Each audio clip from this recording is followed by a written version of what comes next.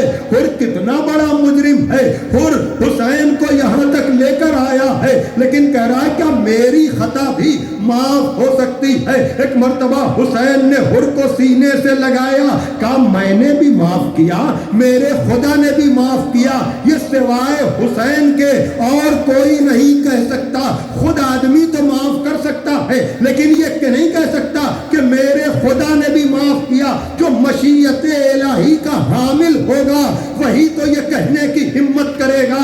ہاں ابو تراب کے بیٹے نے، علی و زہرا کے لال نے کہا میں نے بھی معاف کیا، میرے خدا نے بھی معاف کیا۔ ہاں عزادارو، لیکن حر کو جیسے ہی حسین نے معاف کیا، پہلا سوال یہ کیا، کہا مولا میں ہی سب سے پہلے آپ کو گرفتار کرنے کے لیے آیا تھا تو میرا دل چاہتا ہے کہ میں ہی سب سے پہلے اپنی جان آپ پر قربان کروں۔ ہاں عزادارو، یہی ہوا بھی کہ ایک مرتبہ جناب حر نے اجازت لی، بیٹا گیا ہے لیکن بیٹے نے جا کر کے آواز دی، بابا بابا میری مدد کو آئیے۔ حر 3 دن کے بھوکے نہیں ہیں، حر 3 دن کے پیاسے نہیں ہیں، بیٹے کی آواز پر بڑی تیزی کے ساتھ گئے ہیں لیکن عجب منظر دیکھا کہ حر کے پہنچنے سے پہلے مولا حسین پہنچے ہوئے ہیں، زانو پر بیٹے کا سر ہے، باپ کی محبت تھی، تڑپ کر آگے بڑھے، سوچا کہ بیٹے کے جنازے کو اٹھا لے لیکن حسین نے منع کر دیا۔ اے حر یہ کیا غضب کرتا ہے، کہیں کوئی بوڑھا باپ جوان کا لاشا اٹھاتا ہے؟ مولا حر کو تو منع کر دیا لیکن جب آپ کا جوان بیٹا علی اکبر آواز دے گا تو یہی باپ ہوگا جو یا علی کرتا ہوا۔ جزاکم ربکم۔ ہاں عزادارو، اب حر کے بیٹے کے بعد وہ غلام بھی، بھائی بھی، سب سے آخر میں جناب حر گئے ہیں۔ حر 3 دن کے بھوکے نہ تھے، حر 3 دن کے پیاسے نہ تھے لیکن حملوں پر حملے کرنے کے باوجود ادھر ہزاروں کی فوج، ادھر حر تنہا۔ ایک مرتبہ حر جب زین سے زمین پر آنے لگے، آواز دی، آقا میرا آخری سلام قبول کیجئے، آقا میرا آخری سلام قبول کیجئے۔ حر کی آواز کا آنا تھا کہ مولا حسین بڑی تیزی کے ساتھ گھوڑے کو دوڑاتے ہوئے حر کے سرہانے پہنچے۔